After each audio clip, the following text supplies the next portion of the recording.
So today we're really talking about reading. We've couched this can't read, won't read.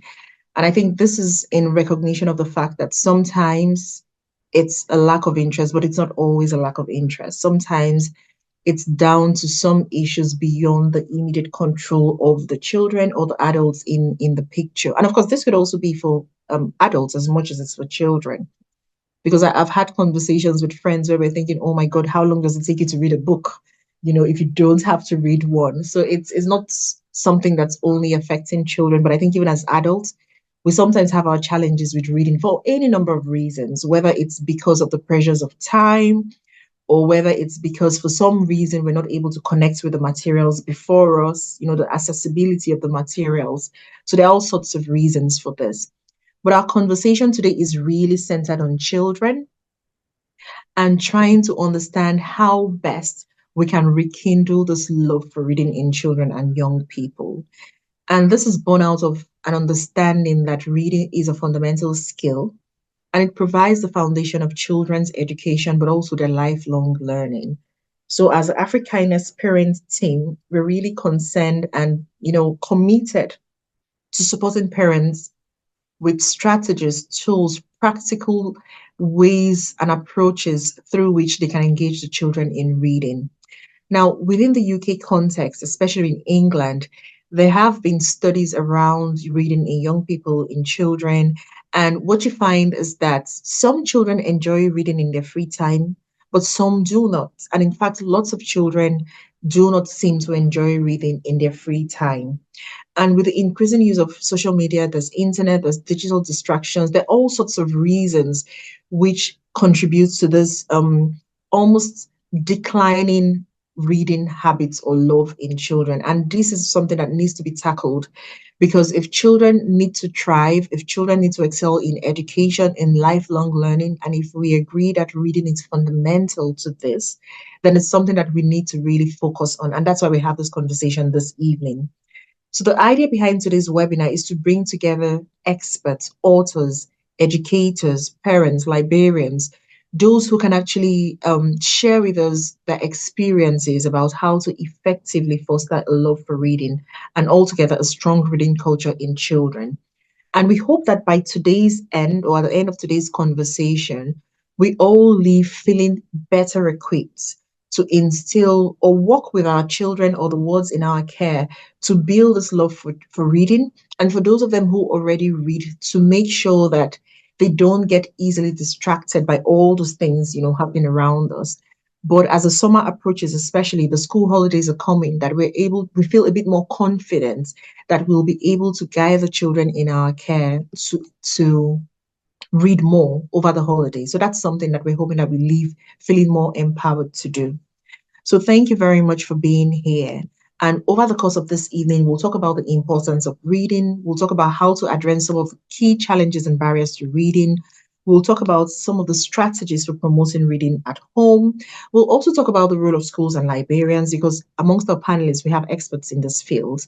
And we'll get some practical approaches, innovative strategies for fostering this love for reading in children.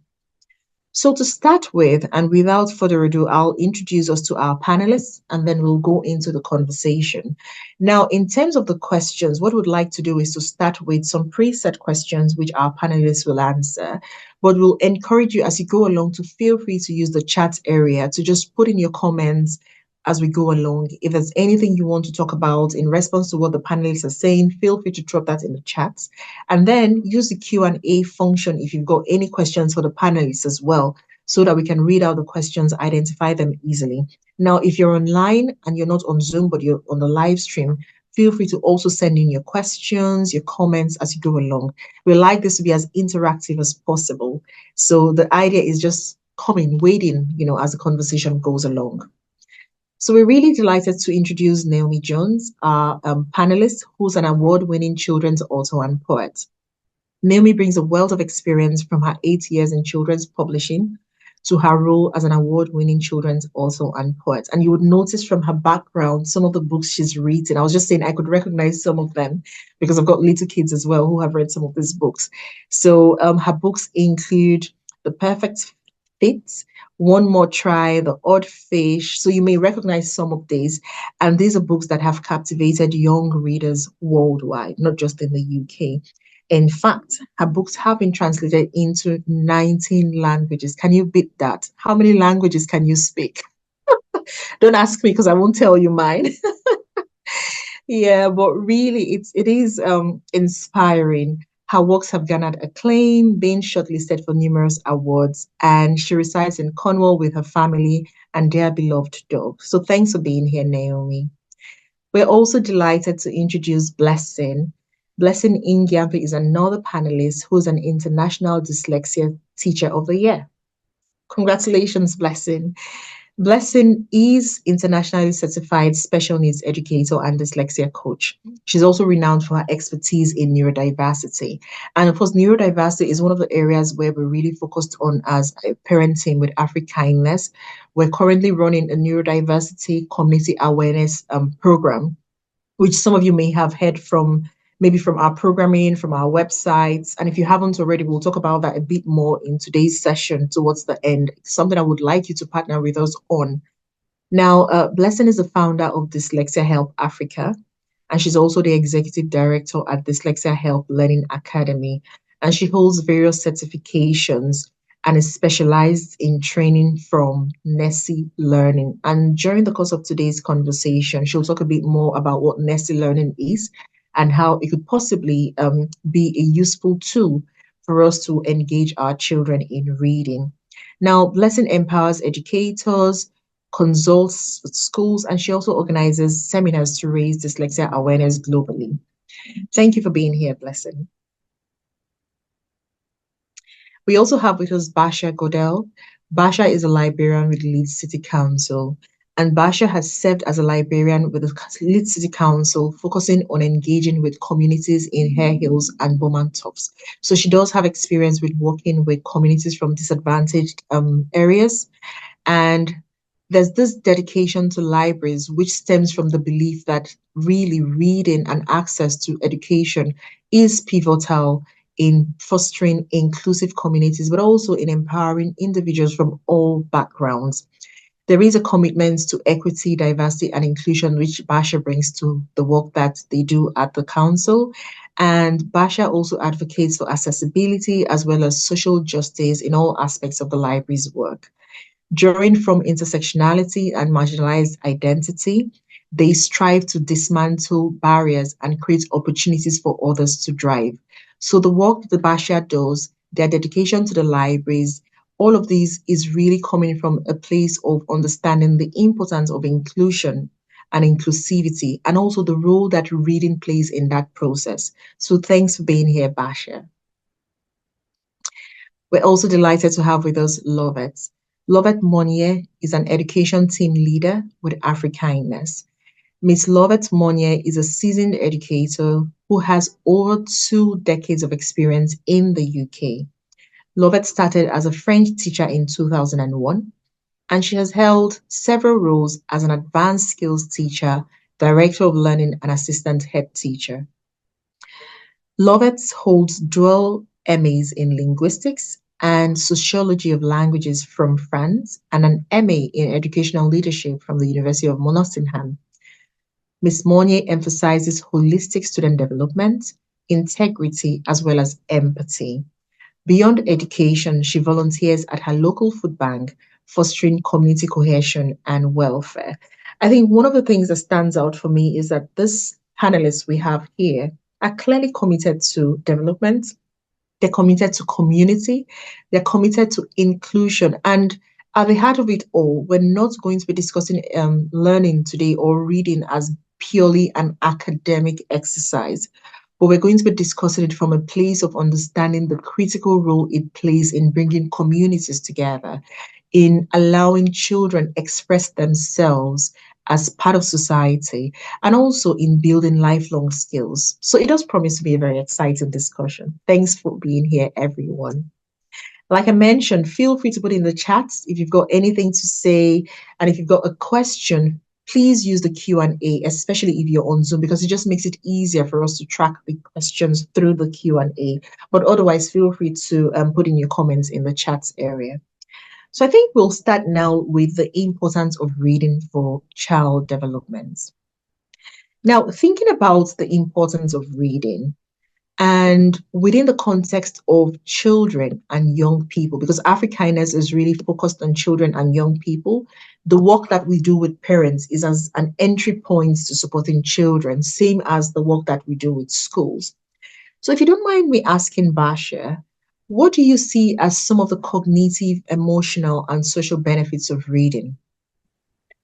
So one of my favorite statistics is it's a 2013 study that has found that reading for pleasure, specifically for pleasure, is more important for children's cognitive development than their parents' level of education, and is a more powerful factor in life achievement that they go on to make than socioeconomic background.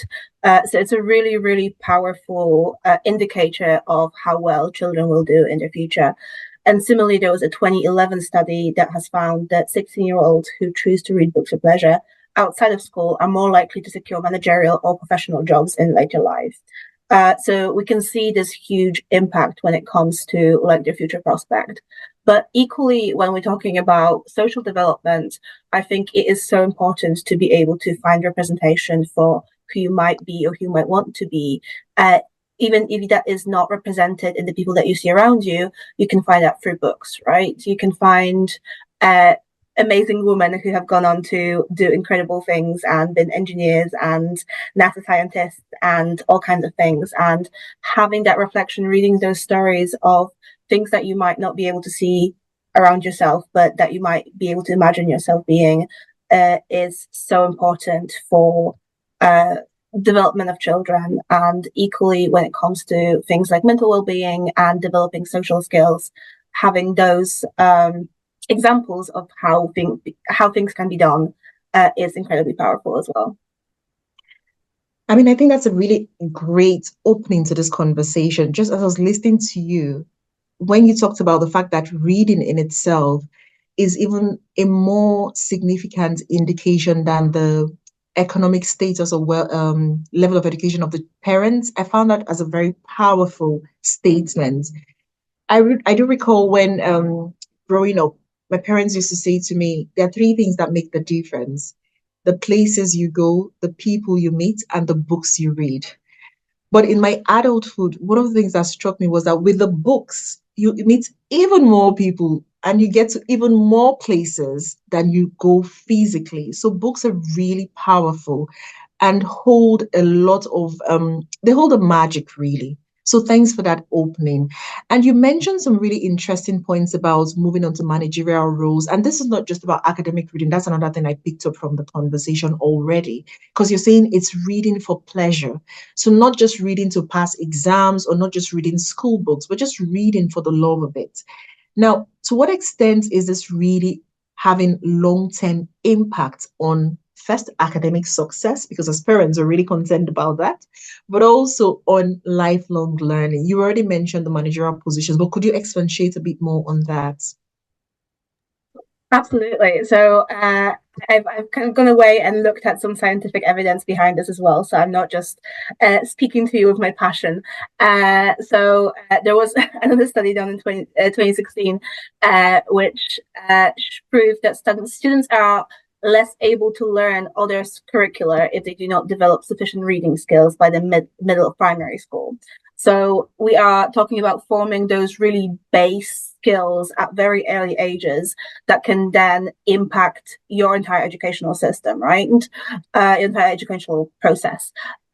So being able to not only just read, but be comfortable reading, enjoy reading, go away and do your own learning as opposed to just kind of learn what you're taught at school and not do any research beyond that is insanely impactful.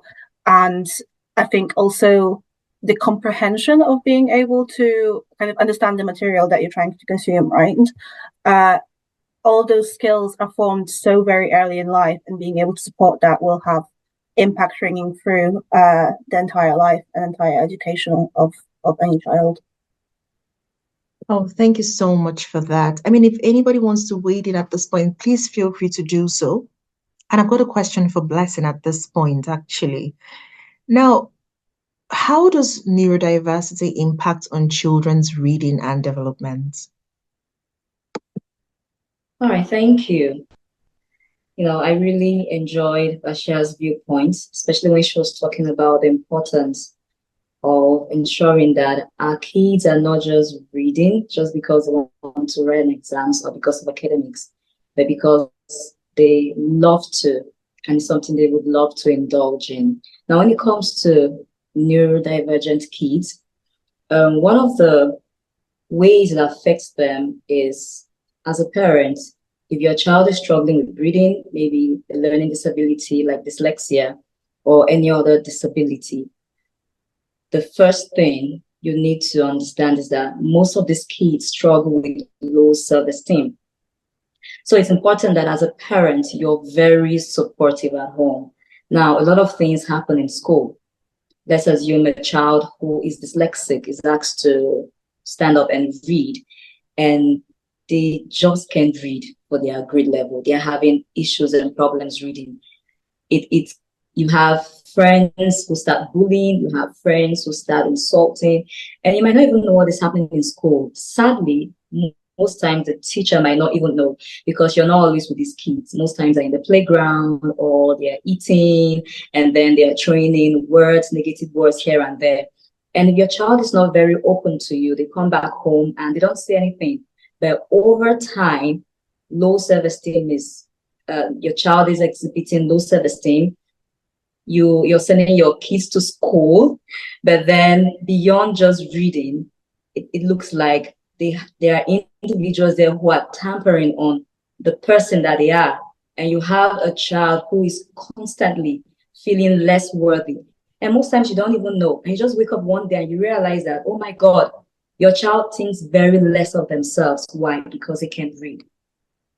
Another way, again, that it tends to affect these kids that parents need to understand is that for your kids to read, you would have to be very intentional. I mean, right now we're talking of even neurotypical kids. That's what most people refer to as regular kids who don't have any special needs. Even with neurotypical kids, we're talking about ensuring that they are engaged in reading. We're talking about ensuring that we put things in place to make sure they read. Now, this tells you that as a parent with a neurodivergent child, there is much more work for you and even much more work for the school, because you can't just leave them and say, okay, maybe you read when you're in grade 2 or you read when you're in grade 3. No, you would have to be very intentional. And then also, you need to understand that they might not read at the same pace as their peers. So you might have a child who is in grade 2, but you need to understand that if there is a challenge, that child will most likely not be reading for that grade level. So you need to understand that so that you don't push too much pressure, like comparing, oh, your sister is just in grade 1, but they are reading. You have your friends in grade 2, they're reading. How come you can't read yet? What is going on? You need to understand that because there is a challenge, that child might not read for their grade level. So these are some of the things that parents need to know how it might affect their neurodivergent child. Thank you so much for that, Blessing. And I think the point you made about, as a parent, just having that relationship with the child so that the child feels open enough to express, their experiences at school, their experiences in the playground, wherever they may be. So I think that's a very, very critical point, and it's something that we can't emphasize enough, because it seems to be a recurring theme in most of the sessions we've been having on keeping children safe online, engaging children in successful GCSE exams, and all of that. The fact that parents have a role to play to make sure that you're building a relationship with a child where the child feels that they can trust you enough to tell you what it is that's going on. And I think the other thing I picked out of what you said already is the fact that we don't compare children. So as a parent, to try and desist from that temptation to say, oh, why are you not doing this? Or why are you not like that? So thanks for raising those points. Love it. And then Naomi. Yeah, sorry, I was just going to add to what Blessing was saying about parents, about the neurodivergent child in school. Now, here in the UK, I'm talking from the school's perspective as a school leader. what happens according to the curriculum laid out by the government, whether at Key Stage 2 primary school level or at secondary school level, we have to teach phonics. So we have phonics program in schools, in our schools. Primary school is actually much more, it's more visible and much more pronounced than at secondary. At secondary, we operate slightly differently to the primary context, but they have to teach phonics. Now, the government released a document last year in summer 2023, the reading framework.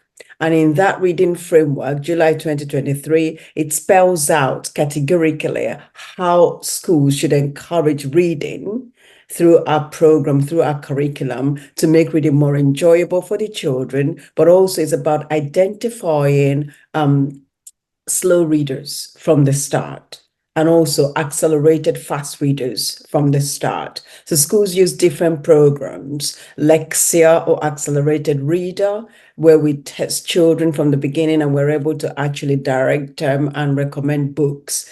But what is important from what you're saying, Bless, and following up on that, is the importance of parents working with schools.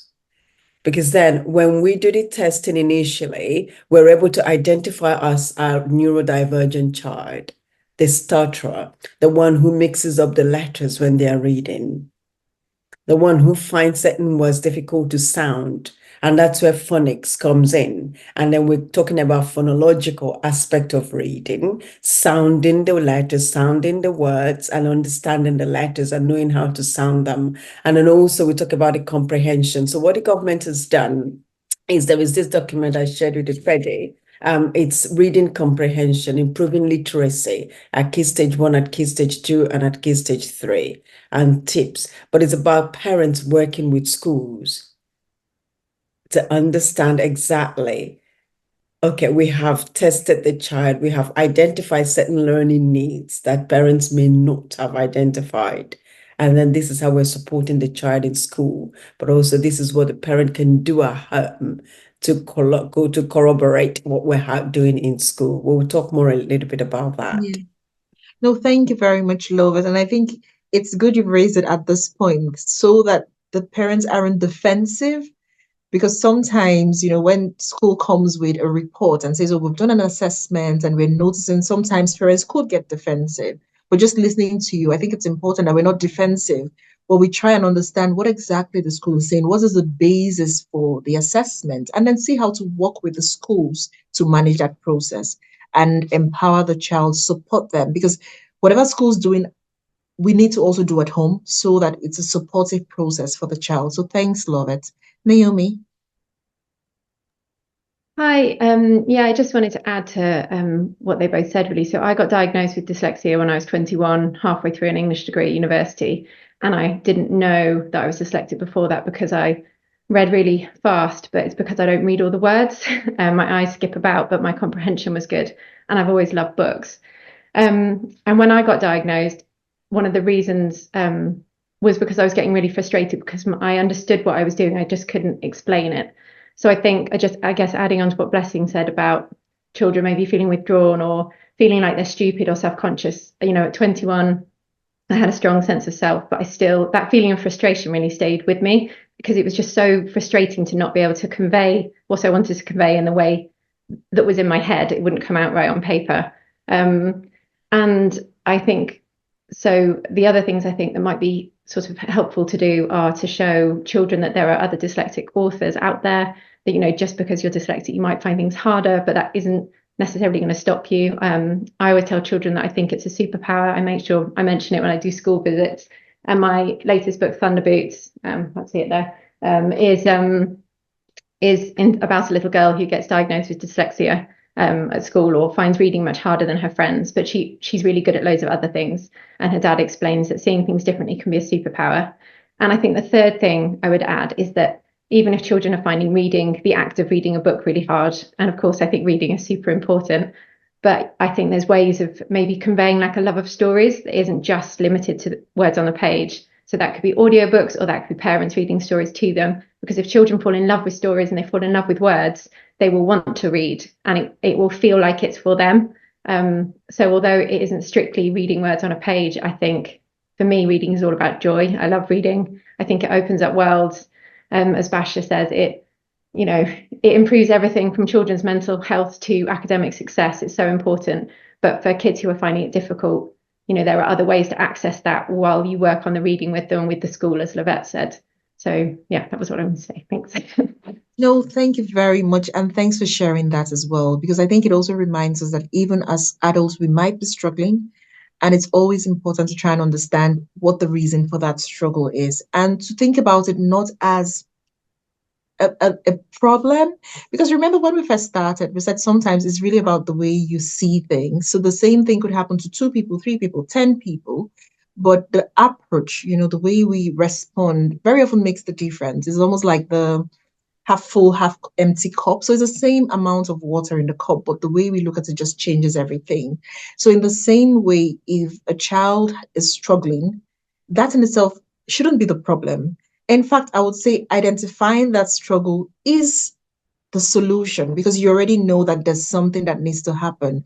So it then empowers you to then take the right steps to support the child. But if we shy away from it, if we just pretend it's not happening, then everything gets worse because the child is left without the support that they need. And I mean, there's success stories like Naomi here with us. So thanks for sharing that. That's really empowering. Thank you.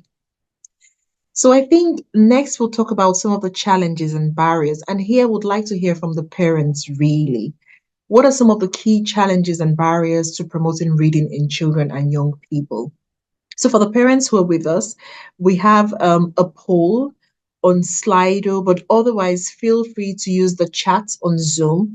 Just let us know the kinds of experiences you're having. What are some of the challenges that you have identified with trying to get children to read, whatever that may be, whether it's, I don't want to put words in your mouth. I don't want to suggest.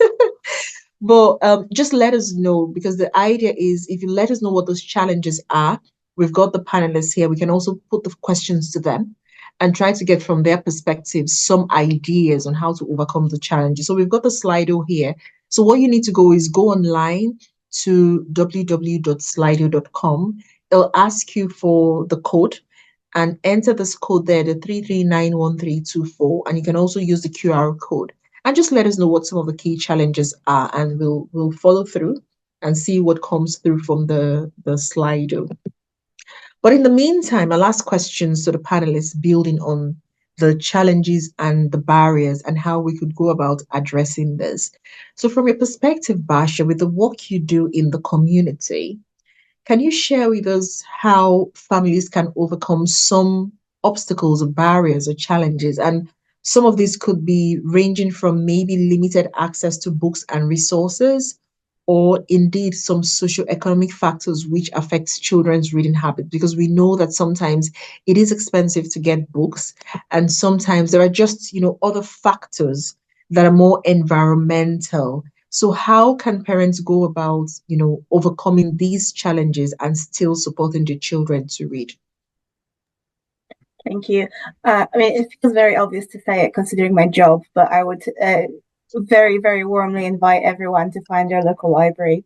There should be something within, walking distance or public transport distance to you. And, libraries are free, public libraries are free, and more libraries these days are moving towards not charging late fines as well. Leeds libraries do not charge any fines whatsoever. So no matter where you're from and what your economic circumstances are, we would love to welcome you. And some of the other barriers, I know that, especially people who are struggling more financially perhaps might not have as much time on their hands to sit and read with the children. And also we work with people from all kinds of backgrounds and many parents who might not perhaps feel confident with their own reading or their own reading in English.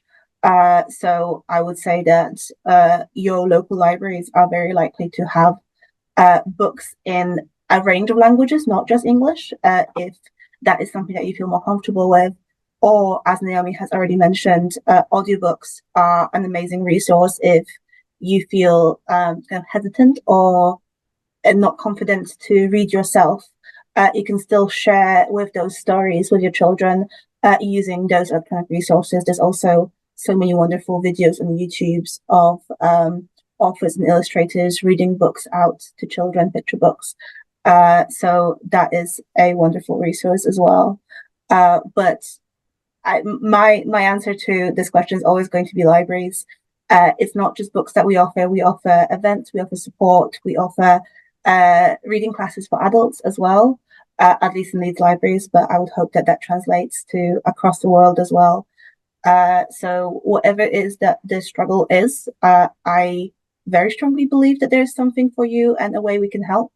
If it's not very obvious, just go and speak to your local librarian, and I'm sure they'll be able to suggest some things. Oh, thank you very much for that, Basia. Lovett, you've got your hand up. Sorry. Yes, Betty. I was just going to add to what Basia had just said, a follow up on that. So, yes, like you said, there are many different reasons and challenges and barriers parents may face in terms of promoting reading at home. And one of them actually could also be in a home where they speak multiple languages. So children that come from, we call them EAL students, children with English as an additional language. They have their first language already that they speak at home. And some of them may not be quite literate in that language. They understand the conversational aspect of the language. They may not be able to write in the language or read in it. So again, that could be a barrier to reading. They may not see it, but to promote the love of reading, I know we are talking about academic reading here, but going shopping with a child and reading the labels on a product is part of reading. And when the child does that activity with the parent, it binds them together, brings them together, but creates that atmosphere and joy of reading. And what I noticed with the children I work with at school who are EAL students, they actually have fun reading those labels out loud in English to the parents in English language. It's fun for them, and it's a way of the parent encouraging the child also to read and delve into reading. So it's not just reading a book through either through Audible, audiobook, or manual book, written textbook, written books, but it's also cultivating that habit of reading in every activity, every whatever way. That helps a lot. I think that's a very interesting thing you've mentioned, because I love it. Essentially, what you're saying is we don't have to wait until we set a time to read. We can just about read anything and everything. Correct. So if it's something label on the products, it could be anything. I'm just looking at a bag in front of me and it's got some signs on it, and I'm thinking, oh, that could be an interesting exercise to engage in with children. So if we see something that children love, it could be a toy, it could be anything at all, we could engage them in reading. And Basia, when you were talking about going to the library, one of the things I've noticed in my local library is that they actually have a play area for toddlers. And I find that really interesting, because what it means is I can actually just go into the library as a day out, and just have the child play. So they've got this, little things on the tabletops, and yes, off you go, Basia. That reminds me, thank you so much for that prompt. So yeah, I mean, a lot of libraries will have a dedicated area for children. In Leeds libraries, we've also now have the play boxes, which are big chests on wheels that are full of educational toys, but the kind of things that you could find at home as well. So you have little blocks, we have wooden spoons, we have clips, all kinds of things. But also what I wanted to mention on that is most libraries will also have a story and rhyme. So it'll be probably a weekly session where you can come with your babies, with your toddlers, and we will sing some songs, we will read some stories together. And it's an amazing resource for parents to maybe get some ideas about how to share that love of reading with their children, to get out of their house and do something different, and also to meet other parents with children around the same age, because that is so important for support for parents as well. Thank you so much. I'll come to you, Naomi, but I just want to read out some of the responses we have on the Slido, and perhaps you could also reflect on those as you respond. So thanks to everyone who's put in their comments, and please feel free to still add to the Slido. So we've got busy schedule, homeworks, lessons after school, digital distraction, games, and I'm thinking that's more the digital distraction element of it. Negative attitude to reading, peer influence, no access to books. I think Basia, you've sort of touched on this in your response earlier. A lack of interest, difficult to get to the library. Yeah, so those are some of the things. And Basha, it'll be interesting to know if you've got any services in the library for parents who can't come in. But otherwise, Naomi, over to you, and then anyone else, please feel free to wade in. So I've got two boys as well who are 7 and 9, and we go to our local library down in Cornwall, which is really small, but we go every couple of weeks, and we all love the library. But one of the things I think that works really well for them is that I let them pick whatever they want. So whichever books, a few people I saw the comments of lack of interest, and it's competing with other things. And as a mum, I experienced that as well with my kids. They've got busy after school. Extracurricular things, they've got homework, they'd love to be online as much as possible. So I think giving them the freedom to pick whichever books they want, whether that's nonfiction or graphic novels or poetry or books that are younger than they maybe should be reading or slightly older. The only thing I do check is that if they're aiming for older books, the content's appropriate. But other than that, I give them complete free rein, because I just think if you're enjoying something and you take ownership of it, you're more likely to enjoy it and feel like it's for you. Whereas if you're being told what books to read, and I know my boys at school have experienced that at points where their teachers, they have to read certain things, and that sort of sucks the joy out of it sometimes, especially maybe for boys. So that's one of the ways I've kind of approached it as a mum.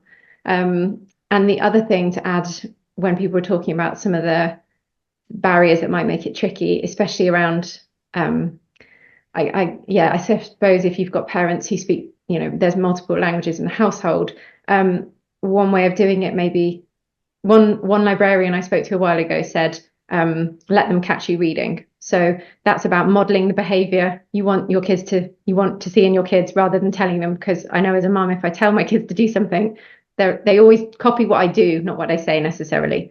So even if you're reading a book in a different language, if English isn't your first language or you're not as comfortable reading it, if they see you reading and enjoying books, I really think that goes a long way as well. So yeah, I just wanted to say that too. Thank you so much. And we've got a contribution in the chats as well. Great point, love it. Thanks, Paula, for that. Reading subtitles is another interesting way of encouraging reading. And, we've seen a lot around games, distractions online. One of the things I've also found interesting is, they now have a lot of literature on games. So, for instance, there's some things around Roblox, which I think is very popular amongst kids. And then they've got these magazines that really, are built around Roblox. And I'm sure you can find the same for any other games that they're interested in. So that could be something to do. So look for something that is more or less written around those interests that they have, whether the interests are cars, airplanes, dragons, whatever. Try and find literature around it. And we've seen lots of examples, subtitles, audiobooks, whatever that just captures that interest that they have. That could be an entry. I'll come to you, Lovett, Basia, and Blessing, but we also have a question which I'll read out to you just so that you reflect on that and maybe say something in relation to that. Thanks for the question. To Blessing Noyelum. My son finds reading as a burden. He only struggles to read during exams, and he is too busy to pay attention to details even during exams, and it's affecting his academic performance. How can I handle such? Thank you. The first thing we need to do is, I'm not sure how old this child is, and if he is secondary school age, reading for pleasure should actually start at a very young age.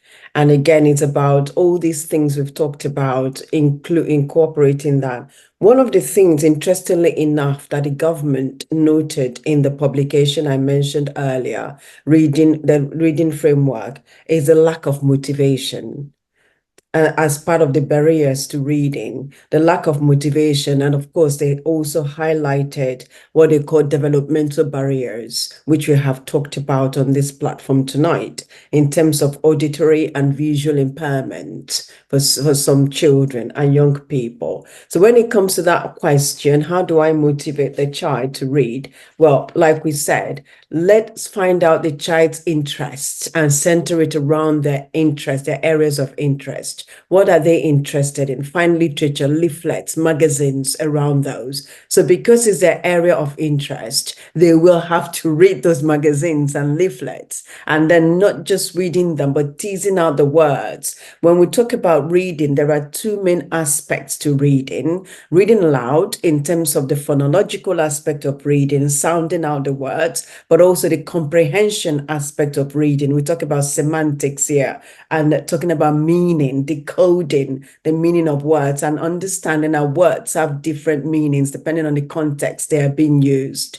Reading actually enriches the vocabulary of a child and helps them to actually acquire those technical terms. So find out, for this parent, I will actually encourage you, number one, work with the school, but also find out your child's areas, centers of interest, and get literature, magazines, things around those that will actually spur him on and get him to read. And again, talk about what he has read. So it's not just up to him to read them, but discuss what he has read with him and get interested in those things that interest him. So if he's interested in cars, if he's interested in football, in sports, engage him in those areas and read with him and get him to talk to you about what he has read. And find keywords. What I say to the children I work with, when they start explaining something to me in class and they go, I start singing for them. I said, okay, Humpty Dumpty has a big head, okay? Hum, Humpty Dumpty has a big foot. Now, because they lack the vocabulary to actually express themselves, and so they start humming and going like. But again, engaging them in those areas of interest and talking to them about what they have read and finding out what keywords they have actually learned from what they have read, that would show them that you are interested in what they're interested in. And that can be a way of motivating them, then transfer that into academic success. Amen. Thank you. Thank you so much. Thank you, Lovett. So I think it's really critical, just listening to all the points you've all been making, that we're not just focused on reading for exams, but we're focused on just the love of reading. Take it away from academics and let them just read anything and everything, because hopefully once they have this habit of reading, then it becomes easy to transfer it to academics and then preparations for exams. Thank you. I see nods. It sounds like I'm taking good points here. Basia? So I wanted to really quickly just touch back on some of the issues that were mentioned by our attendees, including like struggling to get to the library, it being difficult to get to. So on that note, it's not ideal because we all really like to hold their books physically. That's a much better experience. But a lot of libraries these days do have digital resources, so they'll be able to provide free ebooks and free audiobooks as well. In the UK, we mostly do that through two apps called Libby, that's Libby, and Borrow Box, not books, a box. And your local library will have a subscription to one or two of both of those, and you'll be able to get books, magazines, comics, newspapers, audiobooks, all kinds of things through that without having to get to the library physically. Now, it does vary even in England, not to mention the UK and Europe and the whole world. I can't speak to all of those, but most libraries will have some kind of subscription to some kind of service like that. And some of them you will be able to just go on the library website and get the library card without having to physically go into the library in the first place. Others, you will have to make that trip once, but once you have a library card, you'll be able to use those services. But if you are struggling to get to the library physically, it might be worth just giving them a call, contacting them online, just to see what the situation is and whether that's something they can provide before you make that trip in. And one thing that's kind of really amazing about those digital resources as we talk about neurodiversity and dyslexia is that through ebooks, and you can look at them on your phone, you can look at them on a tablet, you can look at them on a computer. There's a lot of very different settings to help you and children and anyone read them better. So you can change the font size, you can change the background color, you can change the font color, you can change all kinds of things to make that text more accessible to the person reading it. And talking about the boy who is not enjoying reading, struggling with reading for exams, just really quickly. Lots of very good points have been made already, and thank you for everyone who has mentioned all those things, because I was going to say the same things. But yeah, like Lovette was saying, I think at a point where someone's taking exams, when a child's taking exams and struggling with reading for the exams, we need to really take a step back, because we're not going to jump from struggling to read for exams to enjoying reading and that being easy. There's lots of amazing suggestions about finding things that interest him, but also we all really struggle with our attention spans these days. We have so many demands on our attention. Phones have really taught us to not be able to focus for long periods of time, and I struggle with that myself as well. So something that might be slightly easier as kind of a way in and a beginning might be comic books. And all children that struggle with reading, I find that comic books tend to be a little bit easier. And once they learn to enjoy those comic books, and once they get into a habit of reading them regularly, they can then kind of step up into perhaps slightly more advanced reading in books. And also, children these days are, well, it's difficult to make generalization like that, but manga and anime, so Japanese animation and Japanese comics, have become a lot more popular. They're really booming in popularity right now. And so reading manga might be a way to get them very interested in reading and excited about reading in a way that can be then kind of directed into other reading as well. Thank you. Well, thank you so much for that, Basia. Blessing? Okay. Yes, I'm going to touch on the game part, which you already did. I don't think that should even be a challenge, because as a parent, you can structure what is on your child's tab, what is on their system. And currently we have lots of apps, lots of programs, lots of games that focuses on reading. And I guess this will be the time where I talk more about Nessie. Nessie Learning is a program for kids who struggle with reading, not just reading, with school generally, because it focuses on reading, on math, on typing, on spelling. But the amazing thing about Nessie Learning is that for every part, it feels like a game. It is self-paced, and then the child can also have an educator working with them. Now, the self-paced part works in such a way that before you get to level 2, you have to pass the quiz. And the quiz has to do a lot with spelling, has to do a lot with activities that are exciting. I have been using that program for 5 years now, and my kids always look forward to it. And during summer like this, we just give them the license, and then they can go in, log on their own, and you see them working on it because they want to meet a goal. They are constantly there, playing in quote, but they are learning as well. Because before you get to the next level, the program wants to know how much you know from what you've learned previously. So it's very important for the kids to pass their test before they move to the next level. So if you have kids who are interested in games, just ensure that the games that are there are focusing on things that they struggle with, are focusing on reading. So they are playing a lot, but they are also learning even much more.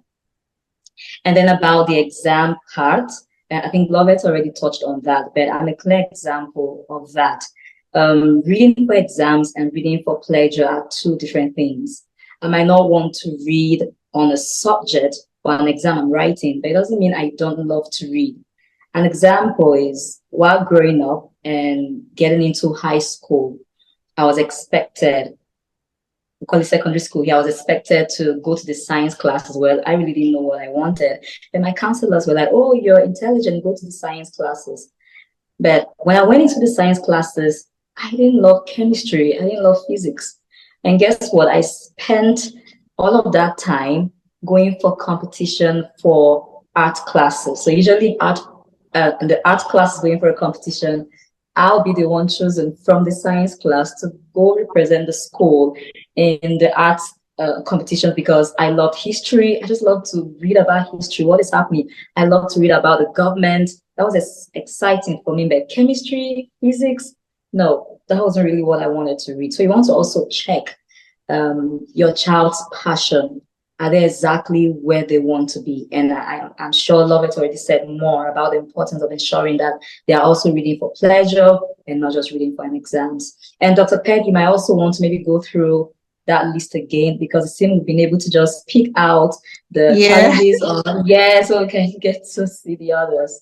No, it's fine. Thank you. Thank you so much, Blessing. And in fact, we've got a question which I'd like to read out to the panelists. And then if anyone wants to respond, just let us know.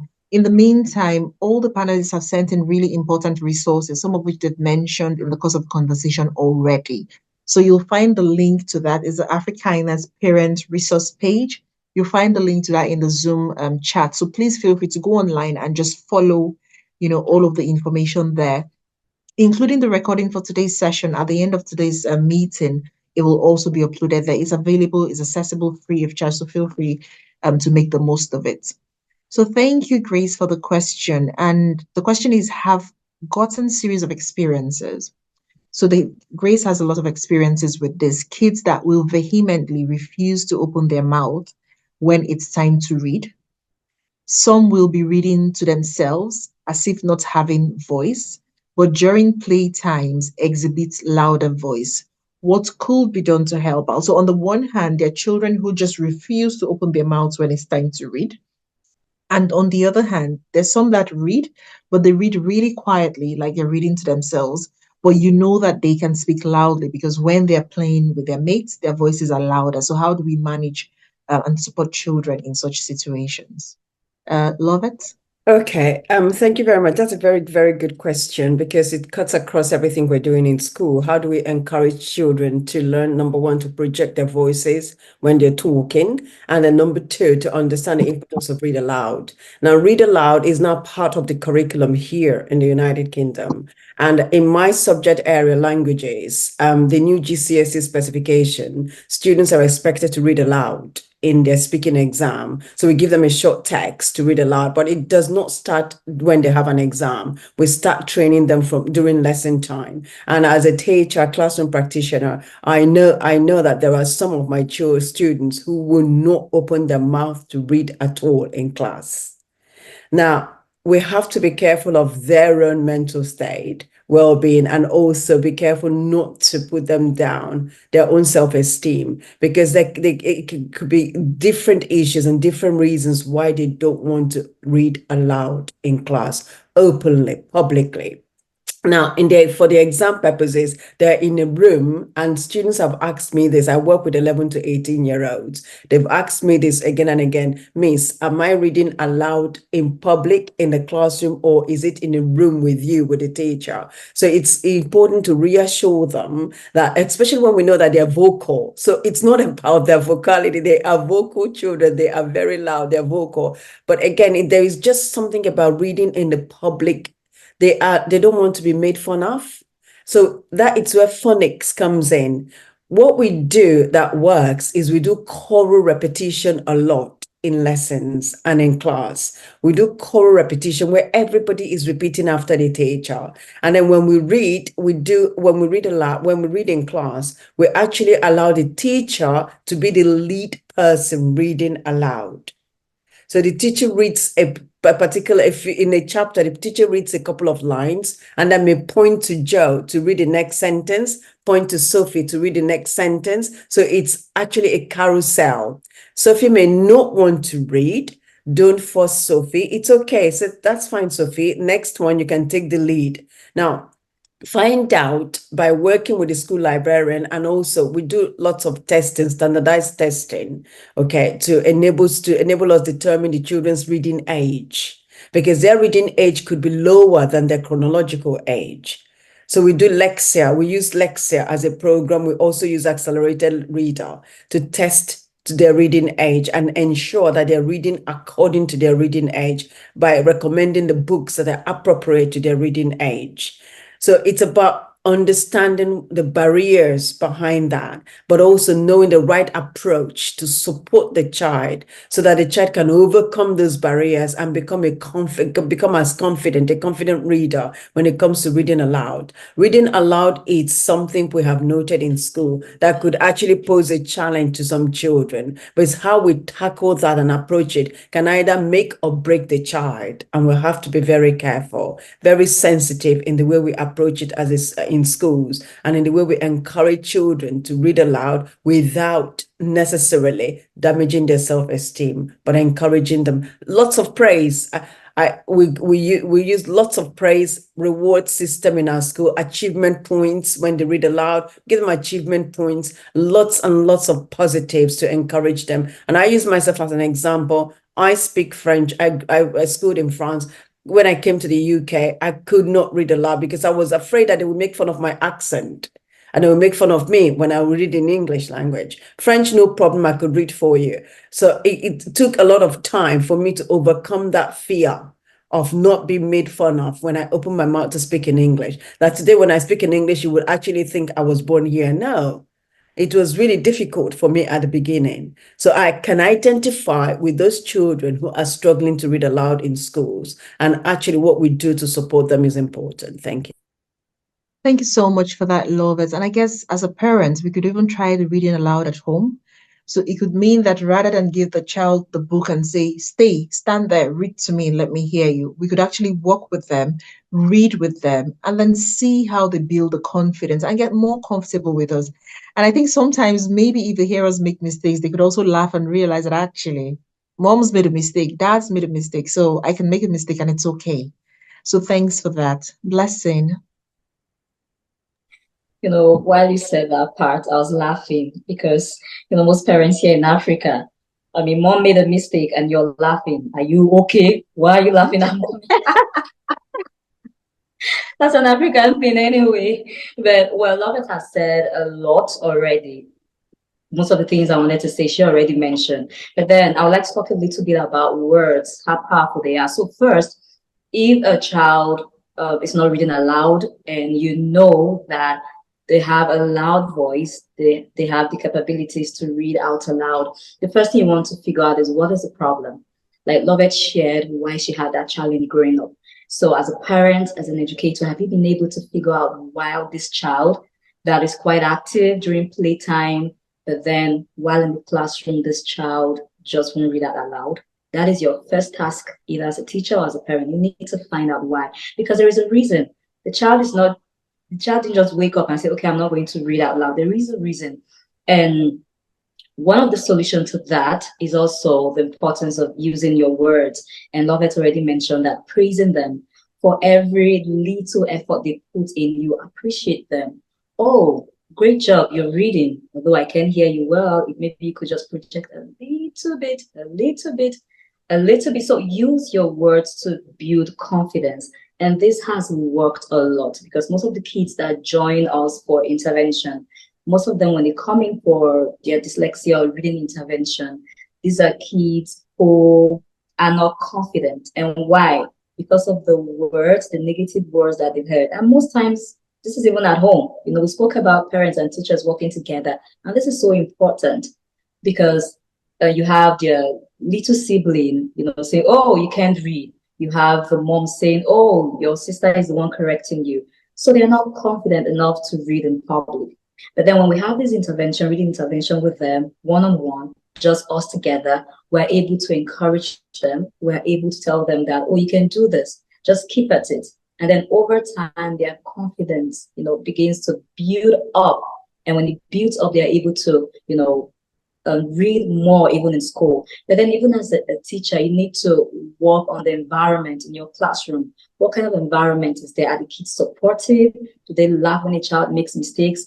These kids need to feel comfortable and safe in their classroom. So you also need to create a safe space where these kids can confidently stand, read, make an error, and nobody laughs at them. So. Thank you so much for that. And I think this leads us really nicely to the next bit of the conversation. We've already started sharing or hearing from our panelists important strategies, tips, approaches for encouraging reading in children. One of the ones that I'm really curious about is how often should children read at home? I get the sense that each of our panelists would want to say something about this. So, how often should children be reading? I'll start with Naomi, and then Lovett, Basia, and then Blessing. So as a mum of two boys, I try and do what my parents did with me, to be honest, which was read every day. So at bedtime, when the kids are, I read separate one-on-one because, as I think one of the other panelists said, having that one-on-one time with them with reading can be really beneficial. And we have a snuggle. It's also a time for them to talk about if anything's bothering them. Sometimes I pick the book, sometimes they pick the book. And what I try and do is get them to read a bit and then I'll read a bit. And if they are really not in the mood for reading, which sometimes they're not, we might turn it into a game. So they read a sentence, I read a sentence, or they read a word, I read a word. But I also think, so both my boys have been told at school that, and they both love books, but they've been told by different teachers that they're reading wrong because they want to read several books at the same time, or they maybe get halfway through a book and don't enjoy it and they want to start something new, and they've had teachers say, no, you have to read from start to finish. Whereas my I guess my thing really is always been about promoting a love of reading, because I think if children love reading, then they will seek it out and they will feel like it's accessible. So if I'm reading a book with my kids and they want to stop halfway through, then I say that's fine, we'll just pick another book. So it's not that we stop reading, we just choose something different. So yeah, for me, my parents read to me and my sister every single night, and I don't think I would be an author if they hadn't read to me, if they hadn't taken me to the library every couple of weeks and let me pick whatever I want. So I think it's just making it part of the routine. It's not something we sometimes struggle with time. If we've been out and they've been doing clubs and it's late, so it might only be a few minutes or a few pages. And now they're a bit older, I'll read with one of them and then I'll switch and read with the other one, and then the one I'm not reading to reads by themselves. But yeah, we just make it part of our day. And when they were little, it was picture books, and we'd start off reading, and as boys with picture books, when they were little, sometimes they'd get halfway through a picture book and they've had enough, but I'm like, that's okay. So I think it's just about being relaxed and making it not stressful at the end of the day, and making it purely about pleasure and not about academic success, or maybe that's not when you read the school reading books, maybe that's when they pick the books they want to choose. And I think you said earlier about books about gaming. My boys have read so many books about Minecraft and Roblox, and they absolutely love them, and they're not my favorite books, but if they're reading, I'm happy. So yeah, I definitely agree with that. Thank you, Naomi. Basia? I mean, I can only echo everything that Naomi has already said. I would say every day, not just because reading is important and we want to get in, but also because I think routine helps so much. And if you start really early, like even babies, you wouldn't think that it's helpful, but it's absolutely helpful. And there's some amazing black and white books for very early age babies. If you start really early and you get that routine going, that every day at a certain time, whether that is at bedtime, whether that is in the morning, whatever works for your schedule, it's so much easier to maintain it than say every 2 days or every whatever. If you say every day we're prioritizing reading, that's I think easier for both the children and the parents to always remember to always prioritize. But I also want to just echo everything that Naomi said already as well.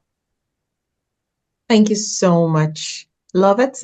Yeah, I'm just going to add to everything Naomi has said, actually, because they are part of the top tips that the EEF, the Education Endowment Foundation, recommends to parents. But in addition to that, talking about routines, like Basia said, we already have established routines in schools for our students and our young people. Every morning they have what we call form time. And during form time, that's when we do the reading, we call it silent reading. And in some schools, they actually do read aloud. So they play an audio and everybody has a book in front of them and they're following the book as the book is playing. And some children actually matter the words to themselves, but they're listening to it and they're reading aloud. So that's for 20 minutes. In some schools it's 30, some schools it's 15 minutes every morning. So they have those routines, and it's important that our home, that the home life also mirrors to an extent what's happening in school. So bedtime reading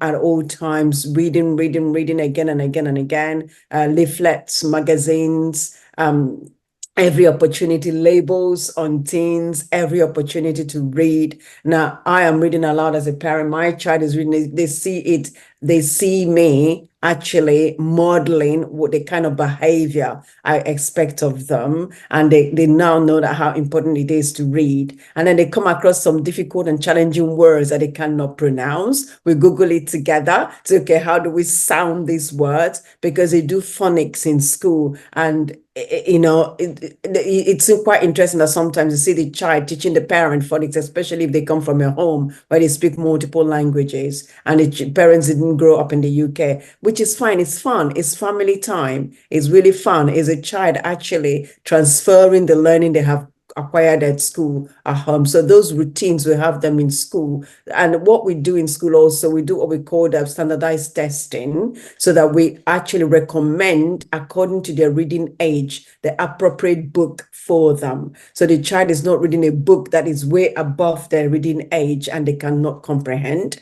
or a book that is too low it's too low level for them, that they are bored.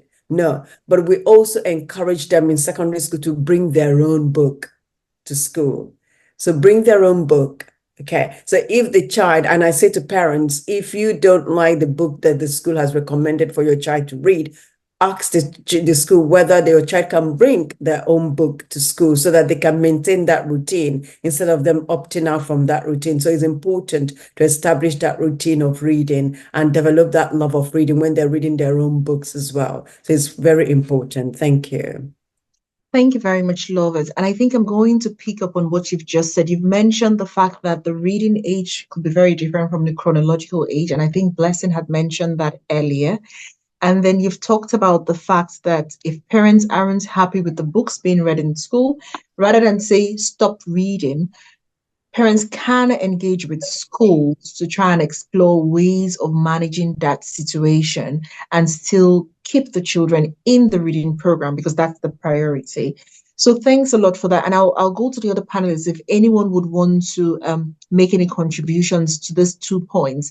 So you've talked about the routines, and I think that's well established, but also how can parents select age-appropriate and engaging books for their children? So for instance, Basia, a parent goes into the library. How do they know what kinds of books to go for?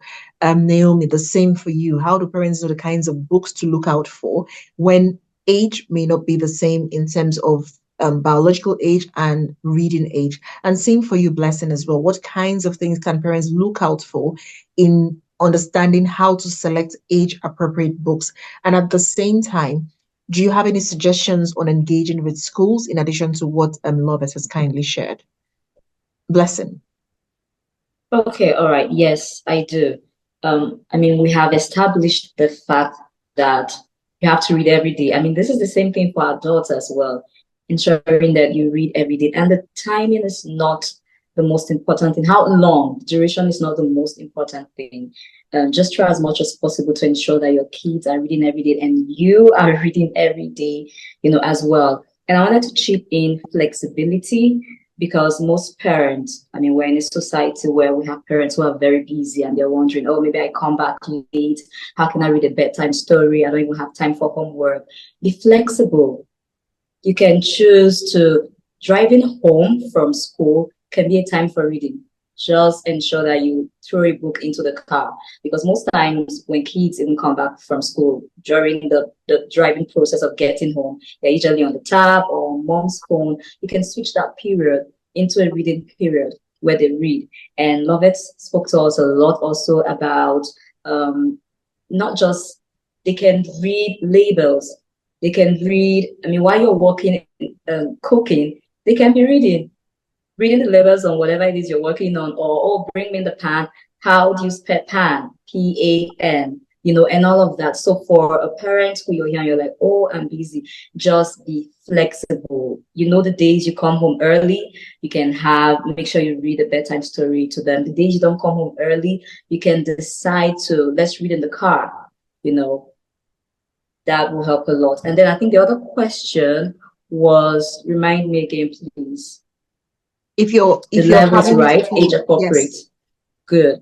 Now, Lovett spoke a lot about this too. If you have a child who is neurodivergent, the first and most important thing for you is to ensure that this child is screened and assessed, so that you will know, the teachers will also know the age appropriate book for this child. That is the first thing to do. But maybe you're here, you're wondering, okay, it's expensive, or I don't know when I'm going to get an appointment. You can never go wrong with pictures. Books with pictures, you can never go wrong with that. Get books that have lots and lots of pictures. They might also have words, but if your child is struggling with those words, you can start off with the pictures. Okay, so what is this part talking about?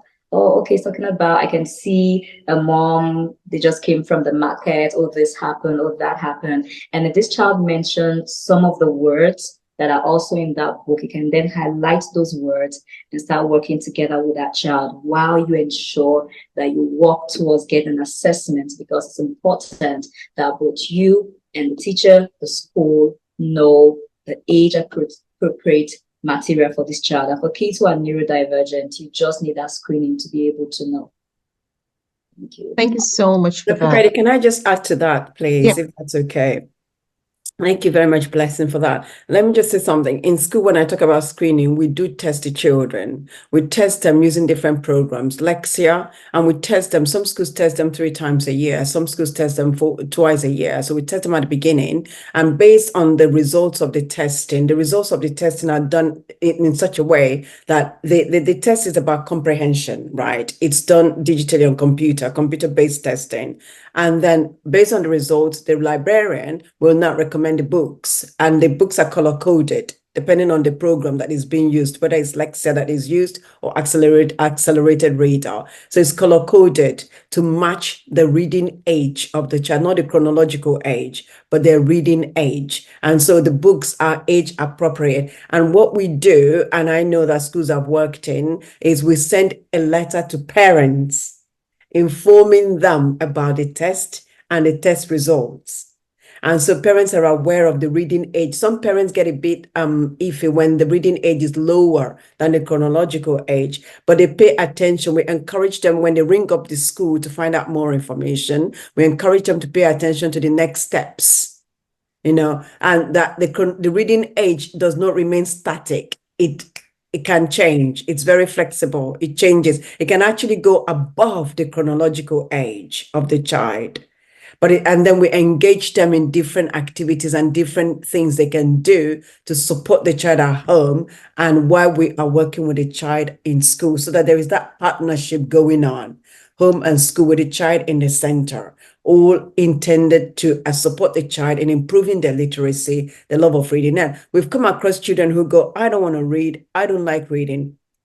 It's a defense mechanism, because when you drill down, it's because they haven't seen people reading around them. And for one reason or the other, maybe somebody made fun of them at one point when we were trying to read, and that knocked them off reading completely. So they have that negative impact, or they have that event that has impacted on them negatively. So we try to drill down and go beyond the defense mechanism to drill down as to why you don't like to read, by finding their points of interest and making reading around their areas of interest, to encourage them and motivate them to read. But it's not just reading, but it's also the understanding of what they are reading. That's where parents come in, because then you can ask your child, so tell me about what you've just read. What's the story about? What did you like about it? What new words did you learn from it? What do you think is going to happen next in this story? So get them talking to you about what they have read, and get them the enthusiasm, the passion, let it come out. but I engage with them. Even if we're busy doing so many things and we're like half listening, but the fact that we're there asking those questions, and then the routines are home. And so, because some of our children come from homes where reading is not part of the routine at all. And that can also affect them. Thank you.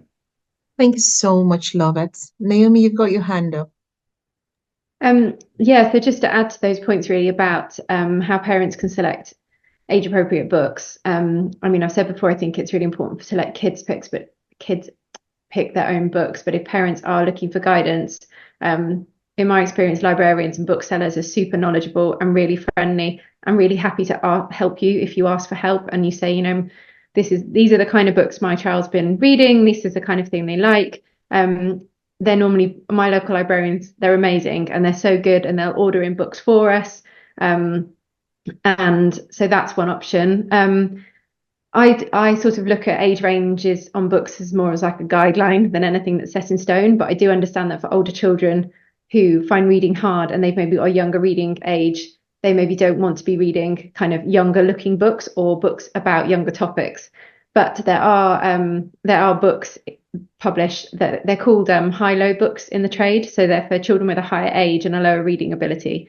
And Barrington Stoke is a publisher that was set up by a mum whose child had dyslexia because she was looking for books to do exactly that, to be an interesting, engaging topic about kind of relevant stories for, well, especially for teenagers, but written in a way that was much more accessible. So the books are shorter, the font is bigger, it's a dyslexic-friendly font, the colour of the page helps and the spacing of the words, but the topics of the books are really contemporary and they're also written by like real best-selling authors.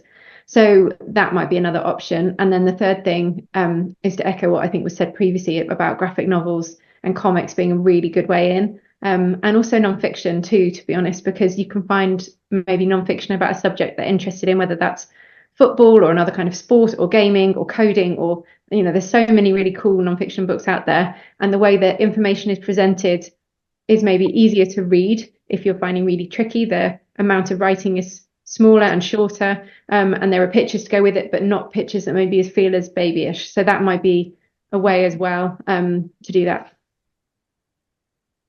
Thank you so much for that, Naomi. And I think this idea of, you know, using the picture books and asking questions of the children, sometimes you're amazed at the things they say. It actually gives you insights into the way they're thinking. It allows you to understand the way in which they even connect issues. So they may have read something, but they've got a completely different perspective on what should have happened or how it should have ended or what could have happened next. So it's really an interesting exercise, and it's good that all of our panelists have highlighted that as something that we could all engage in. So thanks for sharing those. I've got a set of questions around some of the importance or the roles of schools and libraries, and of course parents, but I think we've touched on those already. So we'll move on to talking about innovative approaches to fostering a love for reading. Now, in the chat area, you'd notice that there have been some resources dropped there. Please follow those resources. We also have a survey, which we would hope that all of us are able to contribute to, because that survey allows us to program in a way that suits the needs of the panelists, but also the needs of the attendees as well. So please click on the survey link and we'll be very excited and happy to have your feedback. Thank you. So to the next set of questions around innovative approaches to fostering a love for reading. When we asked parents about the challenges, there was a lot of feedback around digital technology, distractions, and all of that. But of course, we know that technology is not going away. It is here to stay. It will keep evolving. And from even the panelists, some of the panelists have mentioned the use of games for encouraging reading. So the question is, how can parents use technology and digital resources to enhance reading among children and young people? And for these, I know that Blessing mentioned some examples, for instance, but I'd like to hear, and I think Lovett has also mentioned some examples.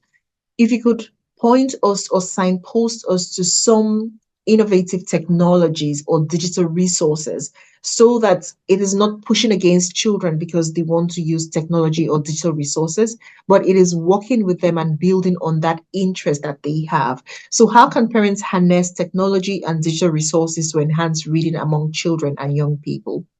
Who would like to go first? Blessings and is up. Blessing?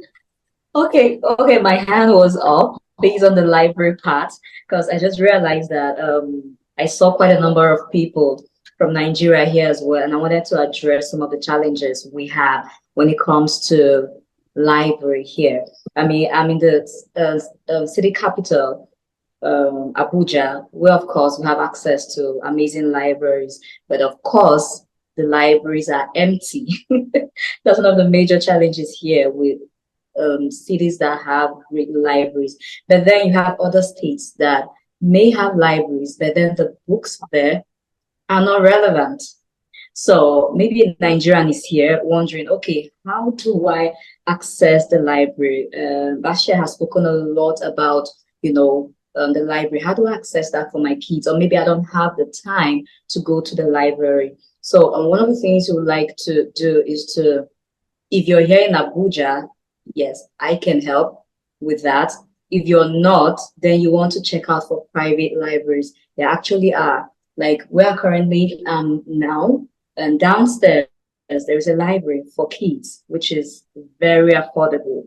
But then one of the challenges again is that parents are like, oh, I don't have the time to bring my kids to the library. Oh, I don't have the time to bring. Okay, if you don't have the time to bring your kids to the library, then I think the only solution for you right now is to create a library at home. I mean, as adults, we have libraries, right? I know I do. So how about also having a library for your kids at home and having a routine where they read? And maybe not just them, because we spoke a lot about parents and families reading together as well. And that is so helpful. For instance, if you have a child who is struggling with reading, and every time you're pushing them, oh, go read, that is not helpful. Build a routine in such a way that everybody is reading at the same time, with the same way you have time for breakfast, time for lunch, time for dinner. This can be a library time where everyone goes to that room, they pick a book and they read. And then maybe before you leave, depending on the reading level of that child, you all can discuss what you've read before you leave. So I wanted to just address this part regarding people here who might have challenges with libraries where they are. Thank you. Thank you so much for that. And thanks for offering to assist as well. That's very helpful and kind. Thank you. Can I just suggest something when it comes to using technology and digital resources to support and enhance reading at home? We all have, I think, I don't want to generalize, but I believe that everybody has a mobile phone. Right, even children in primary schools have a mobile phone, right? Now, having data may pose some challenges, but they all have access to a mobile phone. Now, they can download their games on their mobile phone or iPads, but they can also download Audible. Audible is an audio book, and it's actually cheaper on Amazon when you go get a book. If you have Audible on your phone. So when you go to your local library and they recommend certain books, you can ask for that book digitally. So the digital format of that book. And so on your way home, you're listening to the book together, pausing and actually reading through it together and listening to the story and looking at some words together. But it's an activity you're engaged with as a parent, you're engaged in on your way home. Okay, because it's Audible, it's digital. Now, when it comes to secondary school children, right, most of their lessons, most of their subjects actually have access to technology and digital resources, online resources. Now, I'm a language teacher. We use Duolingo. Everybody knows about Duolingo, right? Duolingo to learn how to pronounce words and engage. We also recommend Language Not for our children. It's similar to Nessie reading. Language Not, actually, you're playing a game. You can be actually racing, but you see there are words popping up that you have to catch as they're racing. So children, they love it because they want the more words they catch or shoot and actually knock down, the more points they get. And it's very competitive. They like the competition. But you see, they're learning the words, but they will not leave that platform until they've quizzed themselves. So it has a quiz section where they have to quiz to actually show that they have what they have learned and understood. It quizzes them, tests them, but they have had fun actually reading and learning. So it's really, we are living in an age, in a digital age, where there are really no excuses. Thank you so much, Lovett. Basia? So I just wanted to respond to the Lovett's suggestions of Audible with something I already mentioned, which is the Libby app, because I'm very passionate about it. So Audible is amazing, but it does require a monthly subscription, whereas Libby is absolutely free.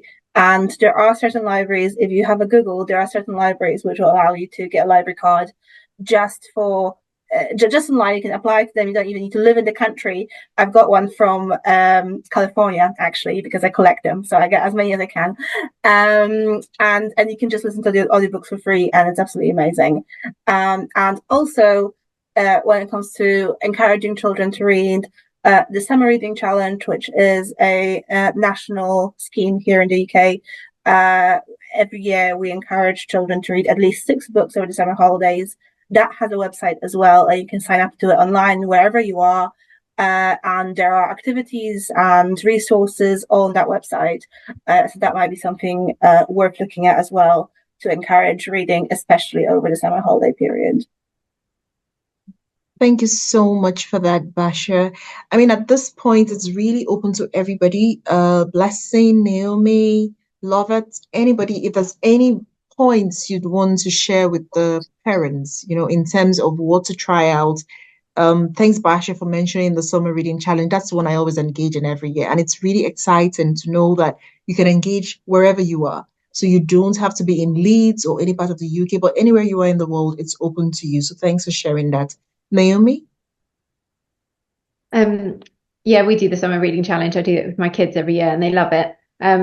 And one of the other things we also do every year is the Reading is Magic Festival, which is online and it's free. And again, I think you can probably access it from anywhere in the world.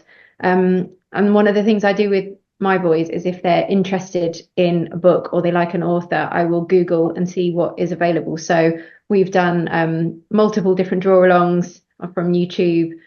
We've watched videos of the author talking, anything to kind of bring it to life. I've gone on authors' websites and downloaded free, there's often free activity sheets, or there's Q&As. I mean, on my website, we've got links to our YouTube channel with videos of all of our stories being read, and we've got free teacher notes and downloadable resources, and lots of authors have something similar.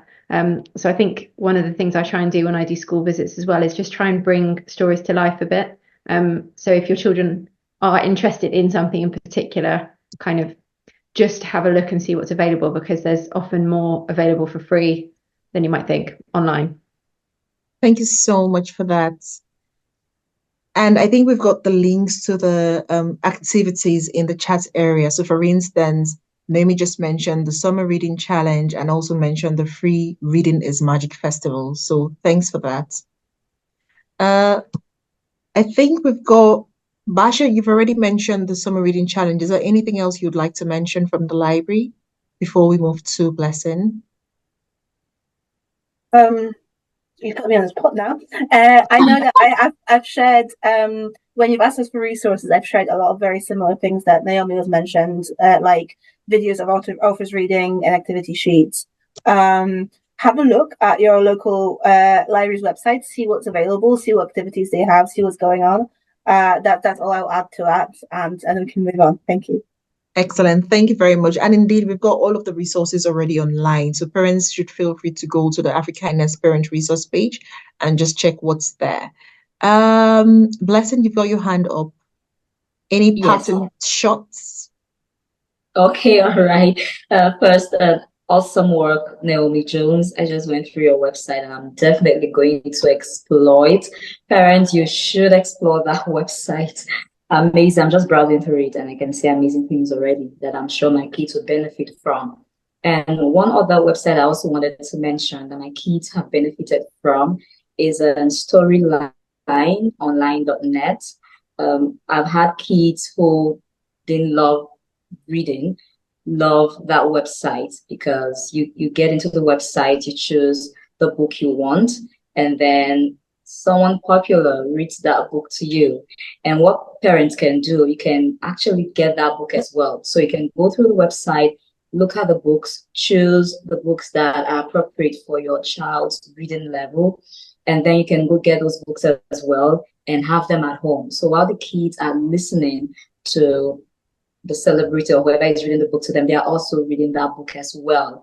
I mean, I was amazed the way kids loved it. Like they would sit around and listen to it. And I'm like, but you won't read this book, but you're sitting, you're listening attentively. So that's one website to take advantage of as a parent, storyliononline.net. Thank you very much. And that's one that you sent to us earlier, and we've also added to the resource page. Excellent. Thank you. Love it. So just one last thing from me, it's parents working with schools, please. That school and parent partnership is very important in terms of understanding your child's reading age and the recommended books from the school, because you can either get them from the school library, or if the school library is not as furnished or as equipped as you would like, you can go to your local library, but now you're equipped with information to support your child and to know the exact appropriate age-related book to get for your child.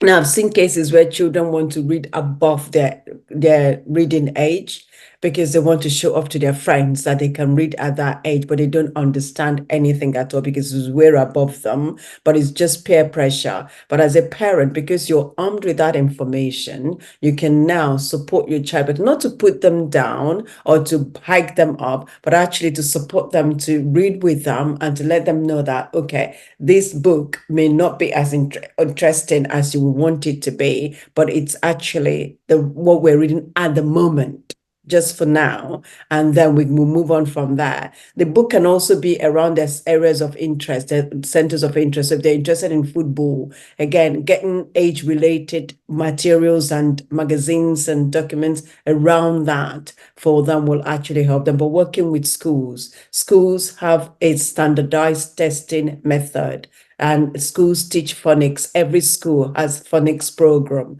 that they deliver in the mornings or at different times, part of our curriculum, to teach children and to engage them in reading. Please find out from your child's school exactly what they're doing to promote literacy and to promote the love of reading. Thank you. Thank you so much to all our distinguished panelists. I mean, we can't thank you enough for your time and for all the resources which you've kindly shared freely with all of us here today. So the resources, like I mentioned, are already hosted on our Parents Resource webpage. So please feel free to go along to everyone who's here to just go in and have a look. There are lots of interesting things there and lots of, more importantly, helpful resources. So please take advantage of those. Also, your feedback matters. So please take the survey as well. We had the link in the chats area. And once this ends, especially for those who are on Zoom, you'll get a prompt with the link to the survey. But if you're online, the link is also there in the chats area. So please go online and let us know how you found today's session and the kinds of things that you would want us to cover in subsequent sessions. So those are the kinds of questions we ask. It's really, really short.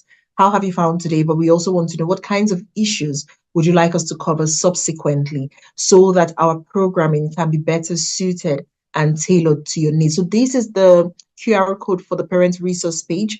So you can go online and get access to the resources. And the next QR code, which we'll be showing you shortly, is the one that takes us onto the survey to get your feedback. So please, please, and please let us know what you think about today's session and what you'd like to see next. Now, Afrikindness has, I like to call them work streams. So for instance, Love It Here leads our education team. I support the parent team, and then we also have a schools team. And part of what we do in these different work streams is to come up with programming that really supports children in partnership with the parents, in partnership with schools and communities. So one of the exciting programs which we've just recently launched is the art competition for schools in England. So if you know of any school that isn't involved yet, but you'd want them to get involved, please, we've got the details on the website and also here, and the QR code right there leads you to more information about it. But it's really an opportunity for children to get involved in arts, for those of them who are really artistic. But even if they aren't, it's an opportunity for children to learn something new. And there are lots of prizes for children and schools that take part in this. And the focus is really on the colors of Africa. And of course, Africa is quite colorful. So it's really unleashing that artistic part of the children. And the deadline is 31st of July. So there's still a lot of time for children to get involved, for schools to get involved. And if you want to find out more about this, let us know and we'll answer all the questions you have. We also have another activity for the summer. This is in August. And again, whilst the arts competition is for schools in England, the kindness challenge, which is our summer activity, is actually open to anybody, anywhere at all, provided they're a child. And the idea really is for children to engage throughout the month of August in activities that exemplify or illustrate kindness.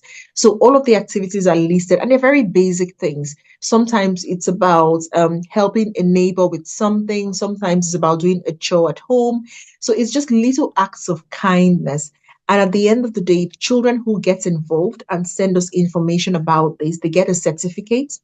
They also get featured in a podcast for children just to understand the experiences they've had and to hear from them. And we also give a star award based on the entries that come in. So this is something we'd like to encourage all the parents here to please introduce to their children, their young people, wherever they may be. Would like to have them get involved with this because Afrikindness is really about instilling the value of kindness in children. So we hope that you get involved. We'd like to hear from you. The other thing we want to know is, at the moment, the research team, which is one of the work streams that we have, is conducting a research on the essential role of racial socialization in shaping children's identity and resilience. So would also like for you to get involved with this. The QR code is there. Just take part and try to give feedback because it would help the research team to conduct the research that they're currently working on. I know I'm giving you lots of information, but we're nearly there. The next thing is, at the moment, I had mentioned the Neurodiversity Community Awareness Program that we're running. And we're grateful to our funders for providing us with the funding to carry out this community awareness program. So we have a program ongoing and would like for you to get involved. It's focused on support for autism for African and ethnic minority communities. Now, whether you're a parent who has a neurodivergent child or whether you're someone who just wants to understand what this is about and be able to support other families, because sometimes, I've been in situations where a child has, in quotes, a meltdown, and people are looking funny at the parents and thinking, oh, that's bad parenting, not understanding that actually there's an underlying issue here. So the idea is to get as many people in the community aware so that we can all support each other, either directly or just by being kind to others when they're having experiences that are not typical. So that is what this is about. And there's training for community leaders, there's support for the families with autistic children, and there's also free resources for families and a safe space for parents to connect with others in order to understand how to better support children with autism. So that's something that we would love to have your voice in. And we've got a group. So we've got some groups for parents, and that's going to be showing on the next page. There's a group for GCSE A-level support. There's also a group for autism support, and then there's a group for parenting with purpose training, which we're currently running. So if you're interested in any of this, the parenting with purpose training is a training that is really focused on equipping parents with the strategies to be purposeful parents. And we've been going on, I think we've had so far 2 modules. The next module is going to have a parents coach from the US, Dr. Siegel, and Dr. Siegel is going to be covering another important module as part of this program. So if you're interested in signing up for the Parenting with Purpose training, then please get in touch with us and we will add you to the relevant groups. If you also want to get access to the GCSE pod, which is freely available through Afrikindness for your children who are involved in GCSE A-levels preparations, let us know and we will send you the information. So we've put in there the Afrikindness email address, info@afrikindness.org. If you just send us an email, drop us a line, we'll be more than happy to follow up with you. Now we're on social media. We're on LinkedIn, Facebook, Instagram, Twitter. We're very sociable. So please feel free to follow us so that you can get updates on the various activities that we're running. And with this, all that's left for me is to just say thank you. Thank you so much to our distinguished panelists, Naomi, Lovett, Basia, Blessing. Thanks for your time this evening. And to all our parents who have stayed with us until now.